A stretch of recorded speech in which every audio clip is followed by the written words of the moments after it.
안녕하세요. 산부인과 의사 황인아입니다. 오늘은 다이어트에 대한 이야기를 해볼 건데요. 여름철이 되면서 다이어트를 시도하시는 분들, 그리고 크게 성공하시는 분들이 있습니다. 그래서 그런 분들이 산부인과를 찾아오세요. 왜 내가 다이어트에 성공을 했는데 산부인과에 찾아가게 되는 건지, 특히 극도의 다이어트에 성공을 했을 때 산부인과적으로 무슨 문제가 생길 수 있는지 오늘 말씀을 좀 드리려고 해요. 다이어트는 체중을 감량을 하는 거죠. 식습관을 변경을 하거나 운동을 강하게 하거나 혹은 절식, 금식 이런 걸로 극도의 다이어트를 좀 시도하시는 분들이 있어요. 그리고 요즘은 약도 많이 드시죠. 다이어트 약, 다이어트 한약, 그리고 위고비 이런 것들 다 활용을 하면서 적극적으로 다이어트를 하시는데요. 내가 건강상 체중 감량이 필요하다 하시는 분들은 당연히 감량을 하셔야 되죠. 그렇지만 우리가 꼭 그런 거는 아니잖아요. 예쁘게 보이기 위해서, 여름에 이제 휴가 갈 때 수영복 입기 위해서 다이어트 하시는 분들이 있는데요. 이 정도가 너무 지나쳐 버리면 생리 주기에 영향을 주게 됩니다. 이렇게 이제 극심한 다이어트를 하신 분들 중에서 생리를 안 하게 되는 분도 있고요. 생리를 너무 자주 하게 되는 분들도 있습니다. 그래서 이런 각각의 경우에 대해서 설명을 드리고 어떤 식으로 치료할 수 있는지, 그리고 조금 더 건강하게 다이어트 하는 방법은 무엇인지에 대해서 얘기를 좀 해보려고 해요.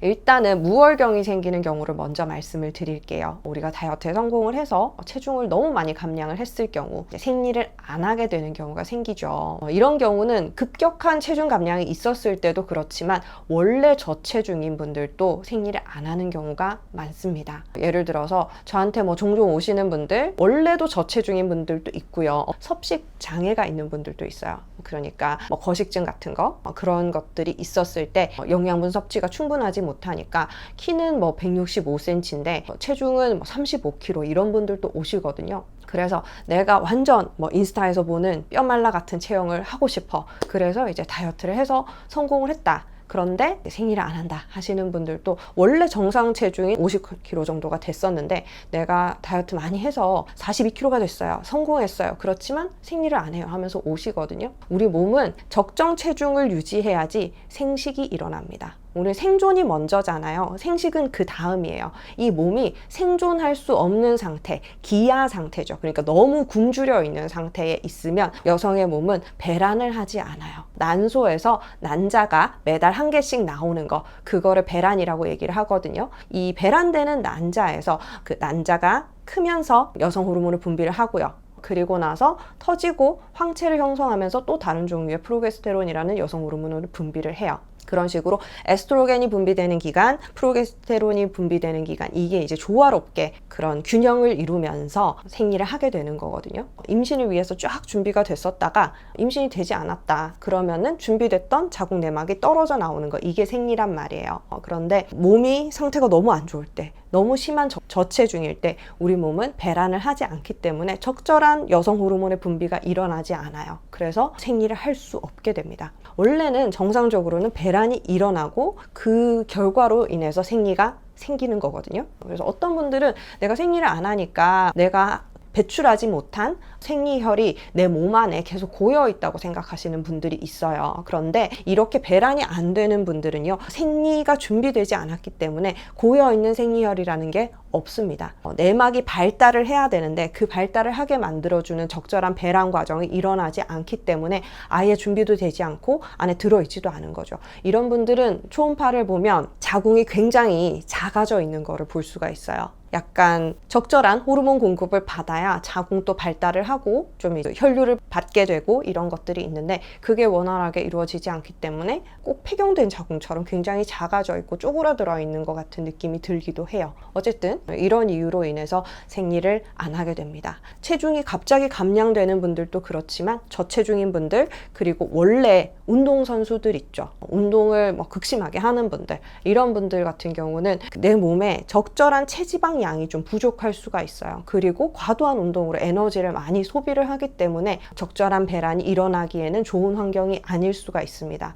그래서 굉장히 이제 하드 트레이닝 하는 이런 종목들의 여자 선수들 이런 경우에 생리 안 하는 경우 꽤 많고요. 그리고 이제 마른 체형을 유지해야 하는 발레라든지 피겨스케이팅 같은 이런 것들 하시는 분들은 생리 안 하는 분들 꽤 많습니다. 그래서 그런 것들을 이제 그 커뮤니티에서는 당연하게 생각을 해요. 나도 안 하고 내 친구도 안 하거든. 그런데 그게 정상적인 상태는 아니라는 거죠. 그래서 끊임없는 운동으로 인해서 뼈에 자극이 돼서 괜찮을 수도 있겠지만 여성 호르몬이 지속적으로 낮게 유지되면 최종적으로는 약간 골다공증의 위험성이 올라가기도 합니다. 저체중인 여성들은 대체적으로 그런 위험성을 좀 더 가지고 있어요. 그래서 그런 식으로 이제 무월경이 오게 되는 경우 병원을 찾아오시죠. 생리를 할 때가 됐는데 안 해요. 임신 테스트 찍어봤는데 테스트는 음성이에요. 왜 이럴까요? 하면서 오시는데 최근에 많이 피곤하세요? 아니면 체중 변화가 있으세요? 여름 시즌은 특별히 그렇게 체중 감량을 하셨다는 분들이 많아요. 그런데 저는 뭐 얼마 빼지도 않았는데요 하시는 분들이 있어요. 저는 뭐 5kg, 3kg 이 정도밖에 차이 안 나는데요 하시는 분들도 있는데요. 여성들은 키가 작잖아요. 남자들만큼 이제 체중이 크게 오가지 않아도 영향을 많이 받을 수가 있어요. 그리고 내가 생리를 잘 하기 위한 어떤 체중대가 있을 수가 있거든요. 체지방도 마찬가지고 내가 생리를 잘 하는 이런 구간이 이게 넓은 분도 있고요. 좁은 분도 있어요. 그래서 나는 뭐 50kg에서 55kg 사이에서는 체중이 왔다 갔다 해도 생리를 잘 해. 그렇지만 50kg 이하로 떨어지면 생리를 안 해. 이런 분들이 있는 반면에 10kg 정도 차이 나도 생리 잘 하시는 분들은 잘 해요. 그리고 1, 2kg 정도만 빠져도 생리를 건너뛰거나 안 하게 되는 분들이 생기는 거죠. 그래서 내가 이제 생리를 잘 할 수 있는 이 구간이 사람마다 다르다는 거를 이해를 하셔야 되고요. 그래서 어떤 구간에 내가 끄트머리에 걸쳐져 있었으면 예를 들어서 나는 50kg에서 55kg 사이에서 생리를 잘 하는 사람인데 50kg였는데 내가 뭐 1kg만 뺐어. 49kg가 됐어. 이러면 생리를 안 할 수가 있다는 거죠. 그래서 극심한 다이어트 하신 분들, 10kg, 15kg 빼시는 분들은 당연히 이런 부작용 생길 수 있고요. 그런 거 아니더라도 내가 이제 적절한 상태를 어느 정도 벗어나게 됐을 때 안 할 수 있습니다. 그거 아셔야 되고요. 반대로 우리가 다이어트를 하다 보면 요요가 오잖아요. 특히 한약을 드셨다든지 다이어트 약 같은 거 이제 과도하게 드시면서 급격하게 체중 감량하신 분들, 한 달에 20kg 뺐어요. 이런 분들 정말 계시거든요. 그래서 10kg 이상을 감량하신 분들은 사실 그 약을 끊게 되면 리바운드 되어서 올라오는 게 더 클 수도 있어요. 그래서 급격히 빠지고 급격히 찝니다. 그러면 빠졌을 때는 너무 빠져서 생리를 안 할 수가 있고요. 중간에 조금 하는 구간이 있었다가 또 너무 쪄버리면 체중이 너무 증가해도 생리를 하지 않거든요. 그런 경우도 종종 보게 됩니다. 그래서 저는 웬만하면 약으로 감량하시는 거는 추천드리지 않아요. 그리고 무월경 외에 또 이제 생리를 너무 자주 하시는 분도 있다고 말씀을 드렸잖아요. 우리가 여성 호르몬의 문제인데요. 여성 호르몬 중에 배란되기 전까지 좀 많이 분비가 되는 에스트로겐 같은 경우는 이게 내막을 좀 증식시켜주는 역할도 하고요. 또 피를 나지 않게 해주는 역할도 해요.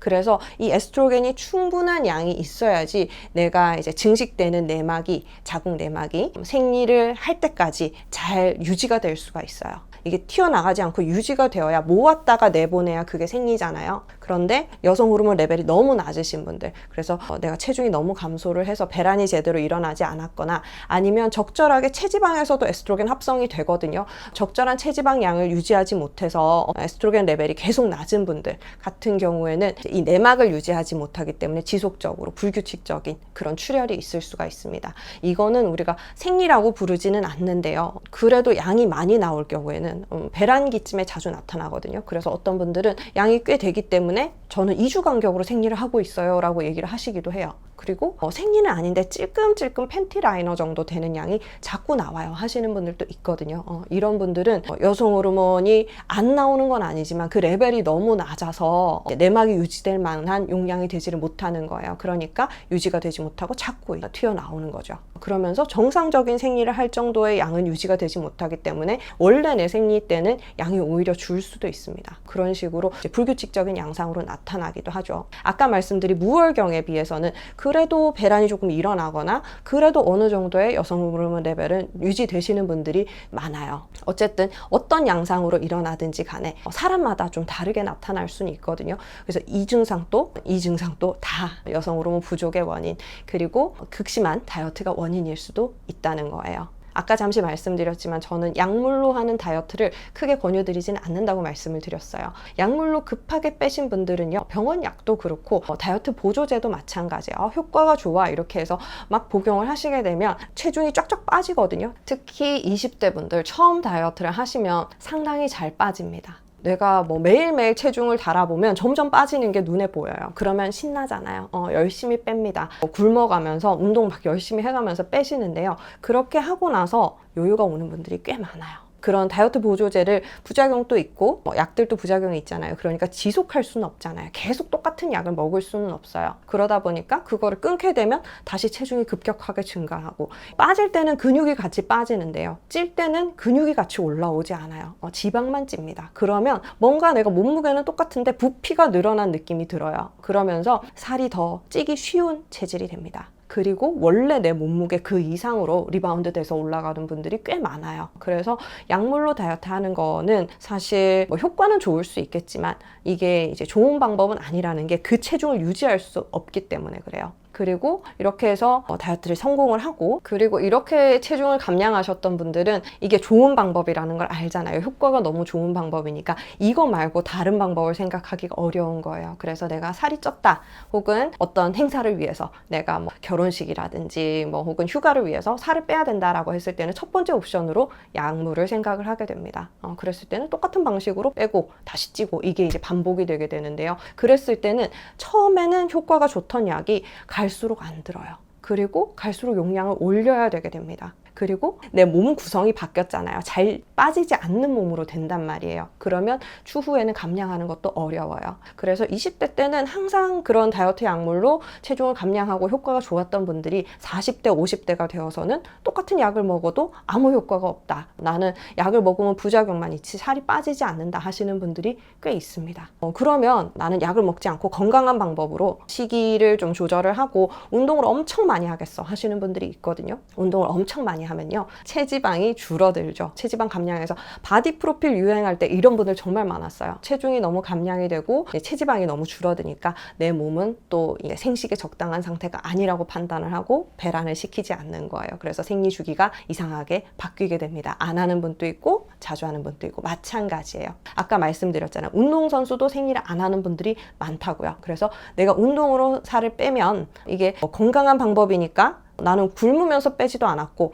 약을 먹지도 않았고 운동으로 했는데, 몸에 건강한 방식으로 했는데 라고 생각을 하실 수 있지만, 내 몸이 궁극적으로 갖게 된 상태는 체지방이 너무 적은 상태일 수 있는 거예요. 체지방이 적으면 바디 프로필을 찍거나 어떤 대회에 나가는 데는 유리할 수 있겠죠. 그런데 선수들도 이 상태를 계속 유지하지 않잖아요. 이게 유지했을 때 건강에 좋은 상태도 아니에요. 그렇기 때문에 적당한 정도 선을 유지할 수 있으시면 좋고요. 그 속도가 어느 정도 완만해서 내 몸이 이제 적응할 수 있는 시간을 주는 것도 중요합니다. 그래서 생리를 이렇게 안 할 때는 우리가 뭐 호르몬을 조금 조정을 해줄 수 있도록 피임약을 처방을 드리거나 일시적으로 이제 호르몬을 보충해 줄 수 있는 그런 약을 처방을 드리기도 해요. 그러면서 이제 생리 주기를 맞춰갈 수가 있는데요. 내가 체중이 많이 빠져서 생리를 안 한다, 그래서 체중을 다시 찌우고 싶다라고 하는 분은 없어요. 억지로 뺐는데, 내가 얼마나 노력을 해서 뺐는데 다시 찌고 싶지는 않잖아요. 그러니까 이런 분들은 체중을 조금 올리면 좋겠어요 라는 권유를 한다 그래서 효과가 없습니다. 그래서 저는 그래도 생리를 어느 정도는 할 수 있게, 그리고 여성 호르몬이 내 몸에 너무 부족하지 않게 그거를 보충해 주는 방식으로 좀 치료를 해드리고 있어요. 오늘은 다이어트에 대해서 좀 말씀을 드렸고요. 다이어트 성공하는 거 모두의 꿈이죠. 많은 여성들이 끊임없는 다이어트를 하고 있는데요. 거기에 성공을 하더라도 이면에는 이런 문제가 있을 수 있다는 거 아셨으면 좋겠고요. 저는 좀 건강한 방식으로, 내가 지속 가능한 방식으로 적정한 몸무게를 유지하는 거를 권유를 드려요. 너무 찐 것도 문제지만 너무 많이 빼도 몸에는 좋지가 않습니다. 이 사실 명심하시고요. 오늘 정보 도움 되셨다면 좋아요와 구독도 눌러주세요. 저는 다음 시간에 뵐게요. 바이바이.